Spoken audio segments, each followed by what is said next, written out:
Tonight's net, we will remember and honor Danny Hampton, who became a silent key yesterday around 6 o'clock. Prayers and well wishes to Rose and all the family, sons, daughters, and all of their extended family.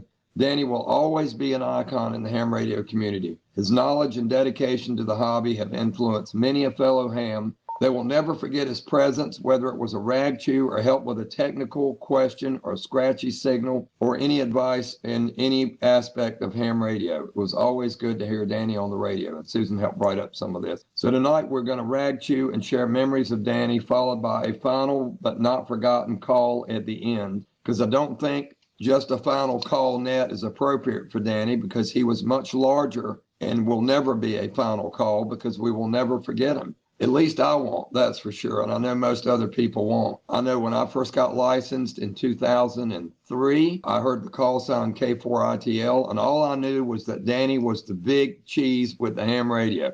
He had his name on the repeaters. I didn't know a thing about him other than he was a little intimidating because he had so much going on in the hobby. But over the years, I got to know him and Rose very well. Rose's, I guess it's granddaughter, fixed me birthday cakes, and then we started having these ham gatherings, and Danny and Rose would show up, and we all got to go out to dinner and meet up for lunches and stuff such as that. I've got a clip on this 146.88 group from last, when was it? It was last Friday morning, the 16th. That a bunch of us were over here on the 88, and Danny chimed in and told Will that his scratchy signal could be fixed by moving up a few feet in the parking lot. And it was right, and it fixed it. And we all hung out over here and we rag chewed for quite a bit. It just goes to show you, and I want to emphasize, that all of us need to get together as much as we can, be nice to each other, not take each other for granted or the repeaters or anything about the hobby, because we never know when we're not going to have it. We never know how much time we have on this planet. So I'm encouraging more fellowship, more in-person gatherings, more people getting in on the nets, and more rag chewing during the off-net times. I want everybody to support Rose. We've got quite a few people checked in between it. More are checking in on the internet as fast as I can write them down. So I'm going to get to the rag chews because we got a lot of folks. And to start off with Bob, N4GEB. All right, first off, Charles, thanks so much for running the net tonight. I know it's a special net, and I know it's not easy. As far as my contact with Danny, it was minimal. I know that he'd come to the repeater several times to kind of give us an update on the status of where things are at. And one of the things that really struck me about him was the depth of his knowledge. I remember he was talking about the 220, and they were saying how it wouldn't be possible to put it on the WRAL tower because of interference. And he and a couple of others figured it out. And it was probably one of the best and broad coverage 220 nets, or 220 frequencies repeaters that we've had. Did meet him at the farmer's market, and it was nice to see him face to face. And I'll just make one last personal note, and that is, it's okay to mourn. You know, when we lose people, that's a normal part of the process. We need to come alongside, do everything we can to support the family, surround them the best we can. But again, being stoic about it, or just pressing on and, you know, acting like nothing different has happened is not a healthy thing. I'd definitely say take some time, reflect, because we're all only, that's the one person, but we all have expiration dates, or put it in the scripture, is born man wants to die and then the judgment. So we need to give that some thought. But anyway, again, Charles, thanks so much for organizing this. And with that, I'll turn it back to Net Control. KI4DCR and 4GEB.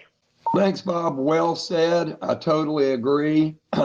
I was so blessed to have Danny at the big ham gathering we had back in December of 19 in Zebulon. We had like 40 people down there. That was incredible. Him and Rose were there. It was a big surprise because I didn't really know they were going to be there. And then at my birthday party, and I have a picture that was either taken by, I think it was taken by Thomas Babb, WW4TLB. It's a great picture of Danny with his eyes open and a big smile on his face, and it's on the live stream right now. And that's going to be our background for tonight. All right, let's move down to Will, N4GTI. You're up. Hey, Charles, and everyone on the net. Well, this certainly is a sad occasion. I first met Danny at a ENC Repeater Association meeting. That's Eastern North Carolina Repeater meeting at King's Restaurant in Kinston in 1982 or 1983. Wow. I can't recall. He was seated at the head table. And after the meal, he had his hands in an open repeater or some unit component of a repeater. And I did not know before that moment that he was blind. And I was a young kid. I was a high school kid. I couldn't believe how his hands would just work their way through the components on the circuit boards as he talked about the different sections and what he was concerned about and modifications. And I thought, this is truly an amazing man. And that was 41 or so years ago. But after that, I went back home, living in Kinston, and I made an 11-element 2-meter beam from old TV aerials, and I put it up on our chimney, and I pointed it west towards the 8-8 repeater, which was up on the tall tower at the time. And I was able to talk to Danny and many others like that, and I was so proud of that, and it opened up the whole world of large FM coverage. And when he talked to me, as a boy, I could tell he knew I was a young kid, and he was always complimentary and encouraging, and I just had a ton of respect for him way back then, and that only grew as I learned of his knowledge and his contributions to amateur radio over the years. He's just always been there, kind of a quiet authority, and steered so many of us in the right direction. I'll miss him sorely, and the call sign K4ITL will only mean one thing to me forever. Back to you, Charles. KI4DCR and the net, N4GTI. I was still in high school back then. I didn't even know what ham radio was back then.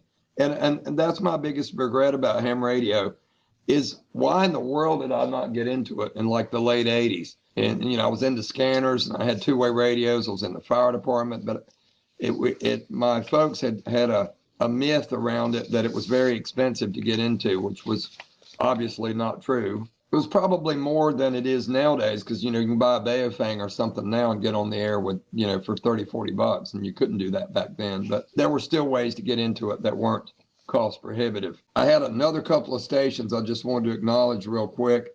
KM4TCM, Jay in Roanoke Rapids, I think is where he was. KM4NDM, Michael and Wilson, WB4IUY, Dave and Zebulon, and Brian Crocker, KM40X.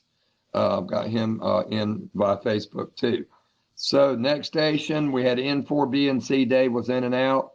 Brock, WA4IHM was in and out. Let's see if Thomas, we can get a rag chew out of him. Thomas, you're up. Thanks, Charles. Good evening, WA4TLB. I'm trying to get through this. I've known you a long time.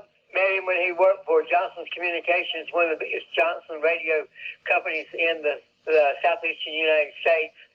Photographed him many, many times when he won Him of the Year. Went over and did a nice portrait of him. What a great guy. What a great friend.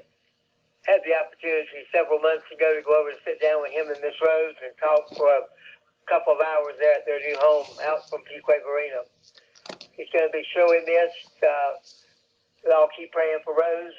I think she's doing pretty well under the circumstances, and just kind of, like Carl says, we've got to continue to have gatherings and stay in touch with each other.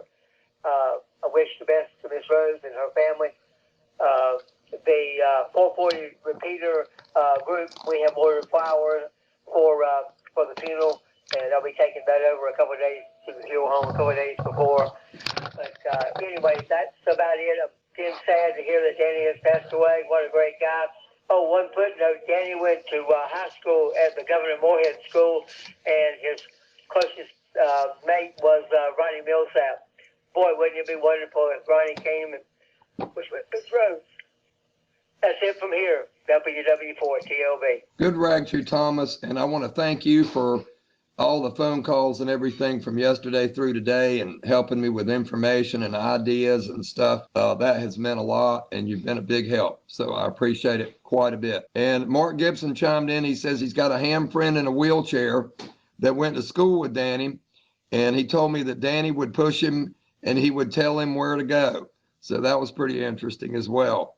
And Rose says, thanks to everyone who is saying such great things about Danny. He was remarkable, talented, but humble man who will never be replaced. I agree 100%. Let's go pick up Wallace. He had a scratchy signal, so hopefully he's a little better. KI4DCR. Wallace, you're up. Thank you, Charles. I now have a better signal. I think I didn't realize I had an antenna disconnected from the storms I thought were coming the other day. I just want to make this quick. I never got the opportunity to meet Danny, but I've often heard or had long heard a lot of great things about him. I just want to offer my condolences to his family and to his many friends around here tonight. I hope his memories stay with you for many years. KI4SKA. Thanks, Wallace. You had a great signal that time. Great audio, and I thank you for joining us tonight. The net's clear with KI4SKA. We're down to number 8 out of 26. And I remind people on the Facebook video, you can add comments and I'll read them on the air, tell stories, whatever you want, and I will repeat it here on the net. So let's go to Joe, W4TTO. I'm sure he's known Danny for a long time, probably longer than me. Joe, you're up. KI4DCR, W4TTO, Joe here in Lake Forest. Shock and disbelief set in last night. Reflection today. He was Danny's best friend. And I don't think I've known Danny longer than you. I got licensed in 2004, but shortly after I got licensed, I talked to Danny on the radio periodically, and he, if I had a problem, he was able to walk me through it. And he always had good advice and always found the time to work with people. He's certainly going to be missed by many of us. In fact, Randy and I were talking to him last week on this same repeater, just rag chewing, just like we do periodically once in a while with Danny. I was very pleased to be able to attend that Christmas luncheon that you put together in Zebulon. I think that was either December 2019 or December 2020, right before COVID.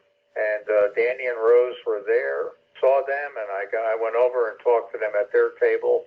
It was just a wonderful gathering. I think Cindy and I sat next to you and Susan, I believe, at our table. You did, yeah. I think David was next to us, KI4DCR. He's certainly going to be missed. Danny helped me out a couple of times working on a radio problem over the air and on the telephone. I spoke to Danny a couple of times on the phone talking about a problem I was having at the time. Anyway, certainly going to miss him. I really don't know what else to say. I hope that the call sign is retired forever, just like they do on a baseball team. Sometimes they retire a number. Well, I hope K4ITL lives on forever as Danny Hampton. So thanks for calling, Annette, Charles, and thanks to everybody else who's given rag chews. And I'm out of words, Charles. W4TTO, back to you. Thanks, Joe. And yeah, I keep forgetting you have so much more knowledge of HF and radio than I do, that we were licensed around the same time. But I consider you to be on a whole nother level of radio than me.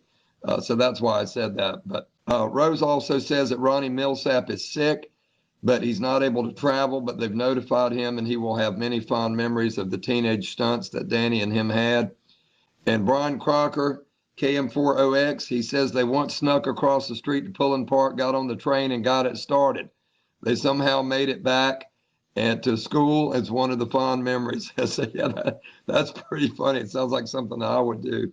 But yeah, it's nice to have all these folks. And yet it was 2019 December that we had that, and what a turnout we had. And little did we know that we were going to be literally kind of sheltered in place for a couple of years right after that. So the timing on that was impeccable. And I had told Susan, I said, well, there may come a time when we can't gather like this, not knowing, of course, that something was going to happen. It may have been just some kind of weird intuition. So let's go to Randy, KE4PNT. Hello, Charles. I appreciate this net.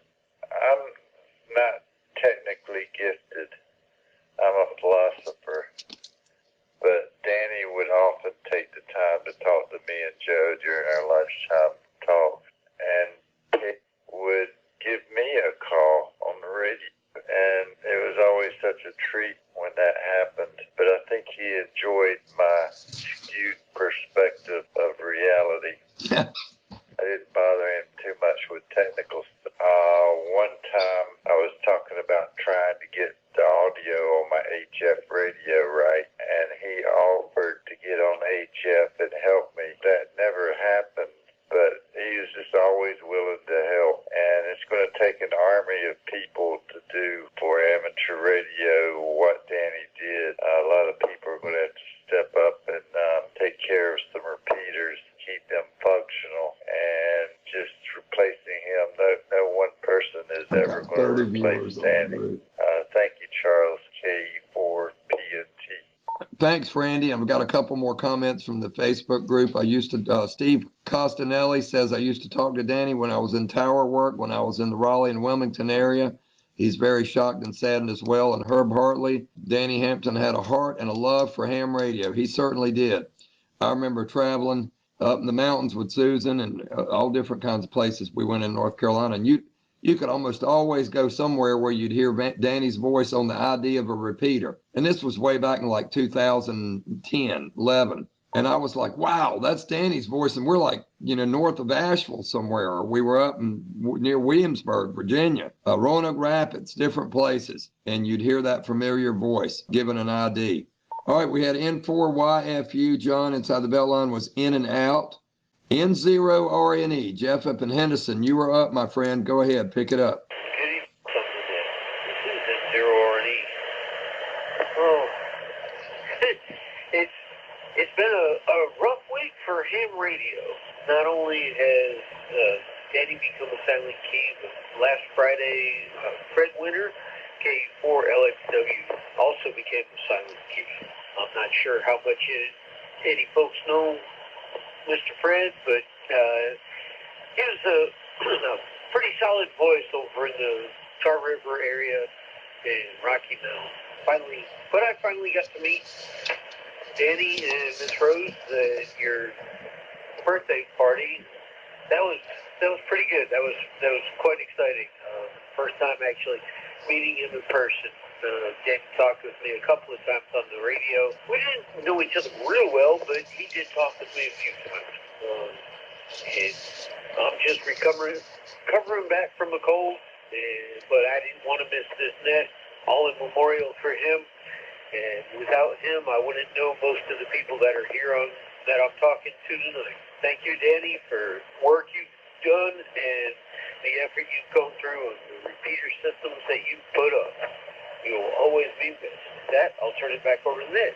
It's N0RNE. Jeff, it was a true honor. I don't know of anybody that I know of, it's been in ham radio or anything else, that had 25 or 26 people at a birthday party, and all but 2 or maybe 1 were ham radio people. It was very, very heartwarming, I guess would be the words. I was stunned, shocked, and beyond surprised. The funniest thing about it was, remember, we were all leaving and the WTVD helicopter was hovering right over top of the restaurant.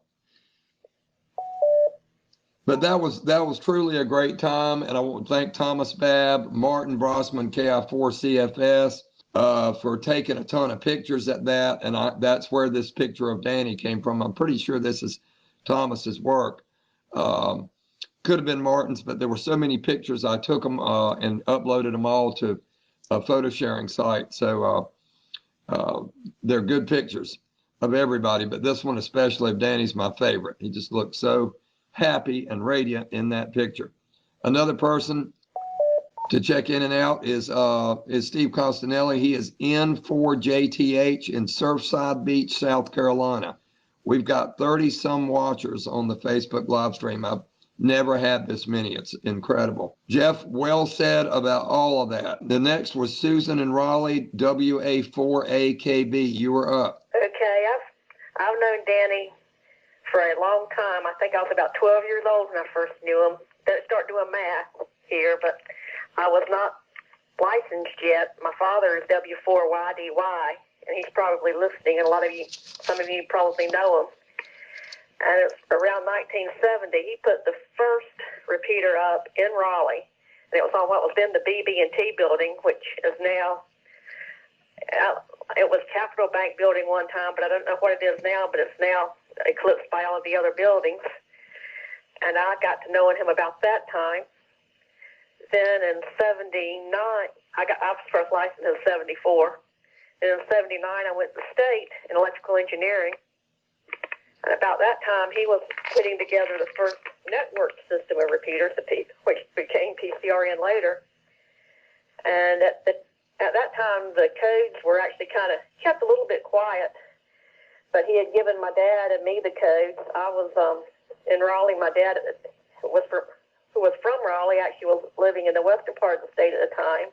So we could link up and talk on 2 meters, so I could talk to him from my dorm room, although I usually talked to my dad from W4ATC on HF. But I've just known Danny forever. He's like one of the few people I know that everything I've ever heard about him, said about him, was positive. I've learned a lot from him over the years. I think he and Rose were just the cutest and most ultimate couple I've ever seen, and I met her a few times at some ARRL meetings. I do the web work for North Carolina ARRL, so I was at the meetings that he was at as technical director, and I was just shocked because it just seemed like Danny would always be around because I've known him since childhood, and I'm a lot past that now since that was like 1970, and now I guess it's like over 50 years later. What an excellent rag chew, and thanks for joining us on this net and sharing your memories. As I said, my biggest regret was not getting into the hobby earlier, because I started getting interested in it, and I moved back to Raleigh, got divorced in 1997, I think it was. And I ran across this frequency, 147.27. It was a JARS.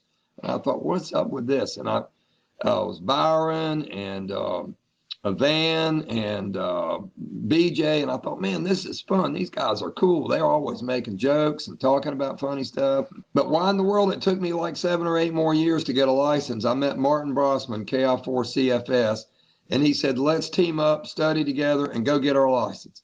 And we did. We drove down to Smithfield, and both passed with no problem. And I'm getting ready to take my general here shortly. And Martin called me today. He says, oh, you should do that as a tribute to Danny, and go ahead and step up and get your general. So that's what I'm going to do. Well, I have one funny story about him. Yeah, go right ahead. Back in my first, I guess right after I started college in 79, got a ride to the Shelby Ham Fest with Billy Edwards and Walt Short, and then they and Danny, along with Danny, rode up to where my dad was working at in Maiden, North Carolina. And I was talking to my dad on the 2-meter repeater there. And he said, well, who's bringing you? He said, well, who's driving you here? Danny picks up the microphone and says, I am. That's funny. And somebody else had told me a joke similar to that a while back about something that said, Danny, take the wheel. But yeah, that was a good one. You've definitely got some good stories about Danny, and you've got a good signal and great audio, good voice for radio too, sounding good. And I appreciate you joining us. I'm going to move to Van, KM4TC. Good evening. Sorry that this is the occasion we got to get together, but pick it up and let's hear your stories about Danny. Charles, thank you so much for doing this. This is great. We had a little bit of something on 274 last night, very small. It was so new, mainly just announcements, but a few people talked about him some, and this is great. I got to know Danny through my Elmer, Bill Lambert, AK4H, back in the late 80s. I was licensed in 87, and I was a little intimidated by him to start with, too, because I didn't hear him. When he came on the air, he was as friendly as he could be and helpful and all that stuff, but he was just like famous, which he really is in the ham world. As a matter of fact, in 2009, he got the Dayton Hamvention Amateur of the Year award, which that's a international award. He's one out of 3 million people that got it that year won. Because there's roughly, at least now, about 3 million hams in the world. So that's a big deal. But I got to know him through Bill, and over the years got to know him better. And what's amazing, he knew me a lot better than I knew him for a long time because he listens. That's something I want the new hams that maybe never got a chance to speak to him. He was there. There was nothing that went on in my life that I talked about that he didn't know about. I mean, Tammy could have the flu or something, and the next time I talked to him, he'd be asking me, did Tammy get over the flu? And he didn't forget anything either. It's just amazing. And, somebody mentioned that when, there's a lot of, it's going to take a lot of shoes or a lot of feet to fill his shoes, or a lot of people to do what he did. A little humorous analogy, I think, was how many of us would it take to replace Michael Jordan on the basketball court? A pile of us, and that's just it's just that lopsided. I mean, it's going to take it because he lived it, he enjoyed it, and he was just a great man. And he and Bill, my Elmer, were friends since high school, young teenagers, and had been talking on the radio all those years. And Bill was pretty good too. He wasn't on Danny's level, but they loved each other. They were like brothers. And Bill got dementia back. It's been almost a decade ago, and that was hard on Danny. It was hard on all of us. Somewhere there's a picture of him on his last visit to Danny. And I can't remember where I saw it. I was looking to see if it was on Rhodes stuff, but I hope I'm getting in. I'm on a handheld because I had a breakdown here in the shack. And my display went out on my rig, and I had to scramble, Charles, to get something to get on the air here. But I'm glad I made it. I hope I'm still getting in. I am on a handheld. I do have it hooked up to my Yankee, which a dog has chewed up my control cable, and it's pointed in the wrong direction. So I'm hoping I'm getting in. Anyway, I can't say a whole lot else that anybody else hadn't said, although I've spent many hours on the phone with Danny. And as the years went on, I really got to know him real well. A little over 20 years ago when he joined the Auburn Repeater Corporation with us, Bill's health was declining, and he wanted Danny to join, and Danny joined in with us.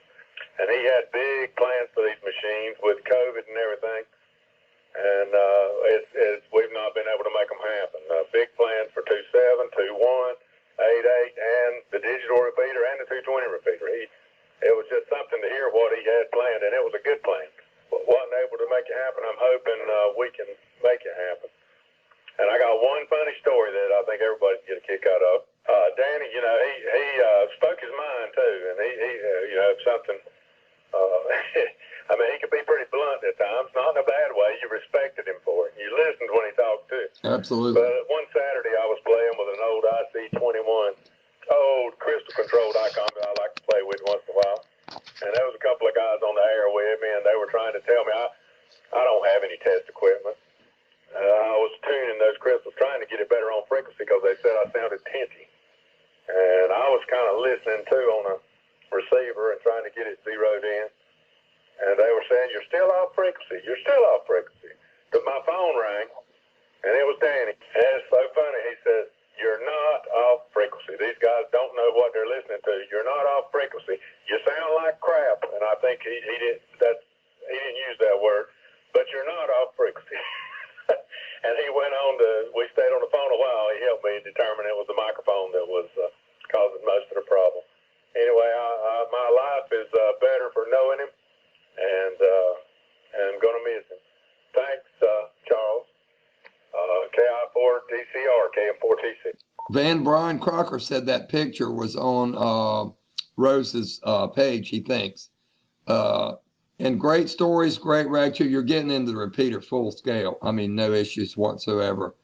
I want to acknowledge a few other people that checked in real quick. KO4MSN, Randall Edge, WA4BAN, Rick from up in Youngsville, Hector, W2NPR, Hector says, we will miss Danny exponentially, a giant in amateur radio. Glad to have known and met Danny, and thankful for Ms. Rose.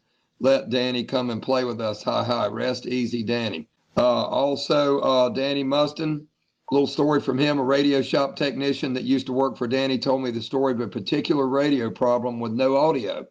Knowing Danny had memorized the schematics and the parts locations on the circuit board in his head, which was in itself amazing. But after 2 hours of troubleshooting the problem, the tech reported he'd replaced many components without any success. So Danny felt inside the radio and said to the tech, "Did you replace IC 201? The tech said, "Yes, about 2 hours ago." Danny said, "Well, you must have installed it backwards." Favorite story. Thanks, Danny. That was a good one. All right, man, this is awesome. We have way more people than I ever thought we'd get. A lot on the radio and a lot on Facebook. So let's throw it out again. We're just at the bottom of the first round, and we're at 28 check-ins. So anybody else? Let's start with radio check-ins first that are here on the repeater. Anybody wants to join us, I'm going to a second sheet of paper, and I'm ready. So let's go to Charlie and Nightdale, WA4OSS first. WA4OSS. Well, good evening, everyone. I can't be here at net time most of the time now. I've been down here too long already. I need to get back up with the young lady here and to stay pretty close in, look after her. However, I got down here when Joe was talking, so I found out what the subject was. I think I knew Danny from sometime in the 60s, from then on, and I used to take him to a lot of club meetings and around a lot, as Mike would remember, or Mike come along a little bit later during that time, but had a lot of good times there. And one of the good stories, I think this may have been before Mike's time, was there was a bunch of steakhouses, 2 or 3 around Raleigh called Jack's. And one night before we were going to the Cary Club meeting, about 3 or 4, 5, sometimes 6 of us would go out and eat together. And we were eating out of Jack's on the south side of town. And they got the orders mixed up. And of course, Danny loves steak, as y'all probably know. So they brought an extra one, and it was one of the largest they had. And the guy said, "Well, anybody want it, you can have it." So Danny ate his steak and that extra large steak, which I've always enjoyed thinking about that. And then I went to the Shelby Ham Fest one time. There was about 5 or 6 of us together, and Danny was in the group. And we came back. We stopped at Danny's parents' home. His daddy loved to fish, and Danny's parents had prepared a meal for all of us there, and Danny and myself and a couple of 3 other hams enjoyed a evening meal after the Shelby Ham Fest. At that time, it was still in Cedar Park. And another time, we were talking, and Danny asked me about something in the cabinet. He wanted me to tell him where it was, in the kitchen. And it was canned food. And I said, "Well, Danny, how do you usually know what you get?" And he said, "Well, before the kids were born, and the kids were born to his first wife, him and Sandy, he said, wasn't any problem because we put them in a certain place. But he said, now the kids are climbing up on stuff. He said, they mix them cans up. So sometimes we don't know what we're going to open it up and eat." And I could tell a few more, but we'll stop because I need to run, and everybody don't want to hear them all anyway. WA4OSS. I'll tell you, Charlie, that was good. And my thing with Danny was I would tell Susan, I said, "Well, I need to call Danny and talk to him about something." And she'd say, "Well, don't do it now because we got to leave and go do this." And she said, "You guys will be on the phone for 2 or 3 hours." Because I remember about a year ago, I called him about something, maybe 2 years ago. And he and I got to talking about people we'd known and back in the old days and all this. And we ended up talking for, I know it was 2 hours. My cell phone, I had to put on a connected to power because it was dying and not working. Never even thought about the time when we were talking on the phone like that. It flew by. I want to pick up this other station real quick that just checked in by Facebook and just acknowledge him. W4JSK Scott in RTP. And I've got you in and out. So let's go to WB4TQD Mike. Several people have asked me for your contact information today, and I want to go ahead and get you on board and tell us about Danny and just give us your attitude. All right. Well, evening, everybody.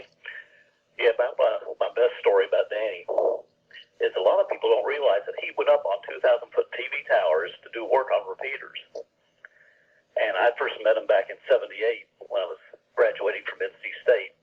And starting from about then till mid-'90s, we'd get together almost every week and build stuff in his basement, test radios, and do all sorts of stuff.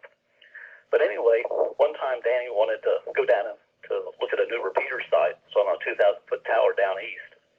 So I took him down there during the week. We got down there, and Danny was about as calm and relaxed on the tower as you could imagine. He didn't have to worry about looking down. So anyway, I just led him over to where the ladder up to the first level of the tower support structure was, and said, okay, there's a ladder here with 12 rungs on it, and then it ends up on a platform with a railing. When you get to that railing, turn left, go about 10 feet, and there's another ladder of 15 rungs, and then you'll be at another platform that has a railing, and just wait for me there. And I turned him loose, and he climbed on up, figured out which way to go, and got all the way up there. And by that time, I got in the car and loaded, and everything hauled up the tower. And I loaded up the elevator and got him in the elevator. To get in the elevator in the tower, you got to step over about a 2-foot wide opening from the platform into the elevator car. And wow. There's nothing except open space below that. And anyway, up the tower we went. And we got to where he wanted to stop, and he told me what level. And when the elevator got there, I said, stop. And he'd hit the stop button and stop the elevator. I'd say, okay, you're about 6 inches above the platform. And he'd stick his foot out, and he'd feel around with his toe, with his shoe, and find where the platform was, and grab onto the ladder that was just outside the elevator there, step over. I'd tell him, okay, you're on a platform grading, and there's a cross beam about head high, about a foot in front of you, and you've got platform all the way out to the railing, and it's about 4 feet out, and he would go navigate his way out, feeling with his foot every step of the way, and find where the cross members were. And once he made a mental map in his memory of what the tower level looked like, he was perfectly fine there. He didn't have to worry about him. He'd navigate around. He knew where to step and where not to step, and he was as comfortable as you could ever be. And that just amazes me to the day that he could do all that, because he had to keep it all in his mind where everything was. And so anyway, like I say, he was very confident, and he could remember all the different towers, the different layouts of them and everything. So how he kept that straight in his mind, I don't know. Anyway, that's my story in WB4TQD. I know. I didn't even know Danny was blind till the first couple of years I got licensed, and I thought, this guy is doing all this stuff. I felt so, I don't know, kind of lazy, or not utilizing my mind and body like I should, because I thought, if this man is doing all this, this is truly amazing, because he was doing more without eyesight than I could do with it. And like you said, he could remember stuff. He knew the circuit boards and the diagrams where parts were located. Just absolutely incredible. And Brian Crocker added, it was a true story. One time his kids took the labels off the cans, and it was a mystery dinner for a week. Thanks, Mike. I really appreciate you joining us tonight, and thanks for all you do for the hobby as well. We had David Miller, good friend of mine up in Butner, Creedmoor area, WA4IZG. And he's in and out, but he's watching us on the Facebook. A bunch of other people. I think we've had about 50 views on the live stream so far. So I'll throw it out one more time and see if we can get anybody else. It's about 3 minutes away from 8 o'clock. Last call. Anybody else want to join the net tonight? Please call KI4DCR. All right, I've got Brock with a recheck WA4ITM. I'll be right back to you. I got Ronnie, K4JDR. Thanks for coming on board. I've got you marked in. We'll pick up Brock, and then we'll go to Ronnie. Brock, you're up. Okay, Charles. I'll tell you, it's been everything about Danny has been just. I've learned things that I didn't know. The wife and I, we grew up over there. Back in the '70s, over there on the south of Raleigh, and. When Sandy, like I said, Danny's first wife, had Keith and Lynn, their children, and because my son Mark was playing together, they were, probably only 2 or 3 years old, and of course now they're grown up and everything else. And Lynn, my daughter Tracy, was still a baby, too small to play with her, but got so many good memories of that. Danny and I used to go down to the BB&T building downtown and have them work on, just watch him work on the repeaters. He's just amazing guy, no doubt about it. His knowledge and stuff, he taught me an awful lot. But it's been really nice hearing all the, what everybody had to say about it. WXYXM, back to net control. Thanks, Brock. And yeah, I'm going to read a little something at the end of the net that I kind of wrote up about Danny. It's not real long, but and then I'm going to go back over the funeral arrangements and all that at the end of the net so that we have those correct. But I appreciate you coming back in and doing a rag chew. I appreciate it a lot, and I appreciate you talking to me on the phone last night. You were one of the first ones I thought to call. I called a lot of people, but nobody answers their phone anymore, and you were the first one that picked up. All right, K4JDR, Ronnie. Wish it were better circumstances, but good to have you on board, and you're up. KI4DCR in the net. Yeah, it's been a difficult day, I must say. Difficult last night as well. So, at any rate, surely going to miss him. Learned a lot from him. And he just was one of the seventh wonders of the world as far as I'm concerned. Surely a privilege to know him. He served on our board at SCCN and many things, a lot of late night phone calls and things like that. He was a night owl, and so am I. I've still been on fireman's schedule ever since. But I really are going to miss him, that young kid, along with many people, and probably, I guess, one of the biggest things is saying that he is a real inspiration to those people that have any, what they call disabilities. He is a total inspiration for that, just look what he could do.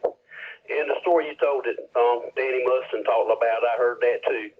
And I actually heard that he put his finger in there and looked at and felt of it. I always say look at it. And Danny would always say, oh, good seeing you and all this. But anyhow, Danny felt of it, felt that chip, and he said, well, you put it in backwards. And so he was correct. That's the story that I heard. he was always good. And but at any rate, I'll say 7-3 to all. And thank you for doing this, Ned. This makes me feel real good this evening to listen to all this, and I'm sure Rose feels the same way. Good evening, everyone. It's K4JDR. Well, Ronnie, I hope that any of the rest of us, we all got to go sometime, but I hope that when we do, that somebody cares enough about us to acknowledge us and share stories about us. It needs to be done. Too many people now do everything by Facebook or Messenger or text or all this, and they don't gather and they don't, get on the radio as much. So this was great, and the participation has exceeded anything that I could possibly imagine. But I'm still getting some check-ins here on Facebook. I've got Trip, N4NTO. He's down in Tarboro. Says, I'm really going to miss Danny. Thanks, Trip. Always good to have you on board. I'll do it again and see if we've got anybody else before I start going into the little thing that I wrote up and the also the funeral arrangements. Anybody else want to join us here on the radio, please call KI4DCR.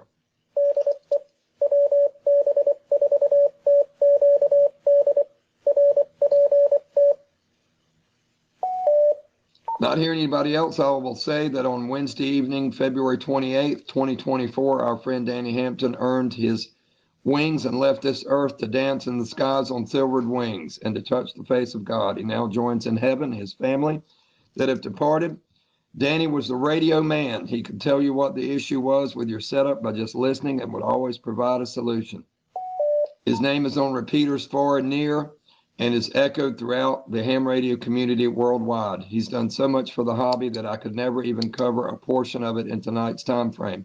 There was so much more to Danny's life that could be shared here, and I'm sure each of us has fond memories that we will never forget, as he was an extremely personable and technically savvy fellow despite any disability that he ever had. I know Danny's in a much better place now, as I have been taught. Danny has touched the face of God, and he's also with the family departed.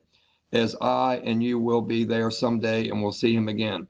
Peace be with us all, and rest in peace, Danny. And I'm not going to say final call, but K4ITL, we will always be thinking of you, and you will always be in our hearts. And I had a little bit of help with that. I used a little part of WA3UTC's eulogy to one of the hymns that he used, and just reworded and added a bunch of my own stuff to it. But Charlie was real good at doing those, and I miss him.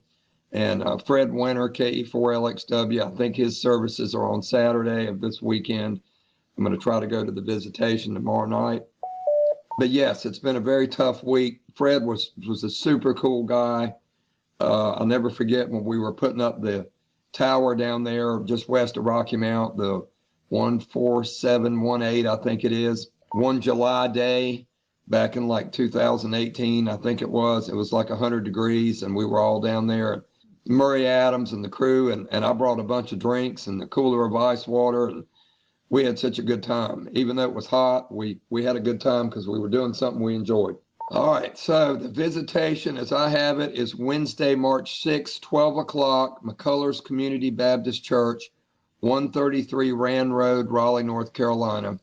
I will post all this on the Facebook. I may not get to it until tomorrow because I've had a long day at work and trying to put this together and a bunch of other stuff going on around here, but I will have it on there probably when I wake up at 4:30 like I usually do. The funeral will follow at 1 p.m. at the same location. That's Wednesday, March 6th, 1 p.m., McCullers Community Church at 133 Rand Road, Raleigh.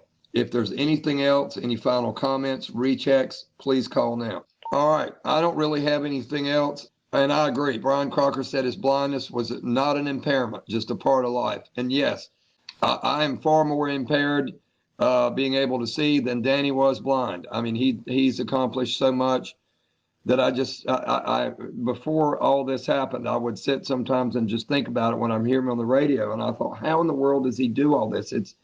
It's just beyond belief. But he was always there, and we appreciate everything he's done, both with and Rose too, and his family. And I want to encourage everybody to please try and attend the visitation and the funeral next Wednesday, if you possibly can.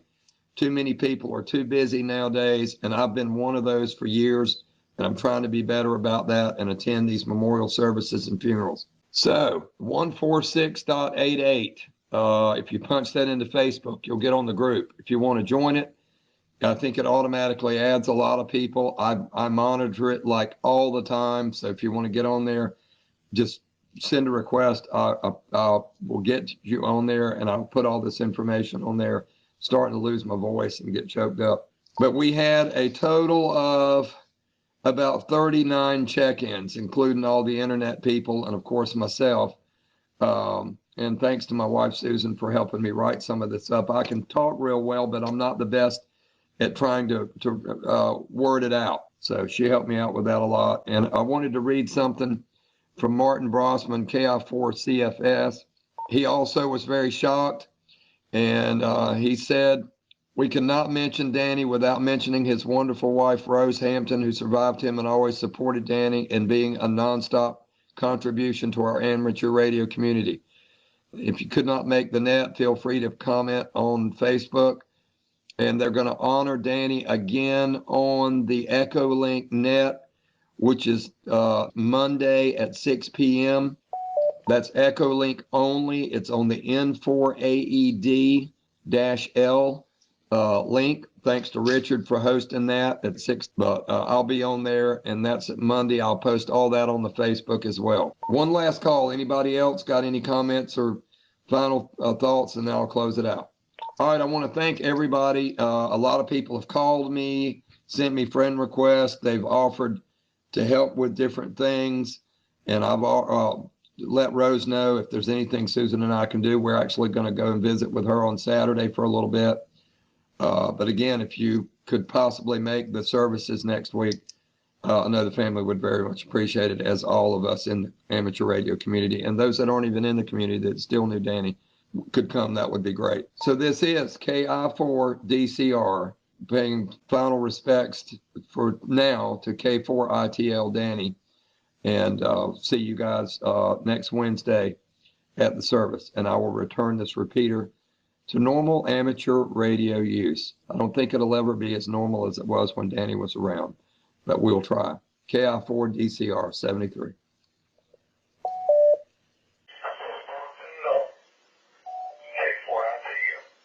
Yeah, go ahead, Danny.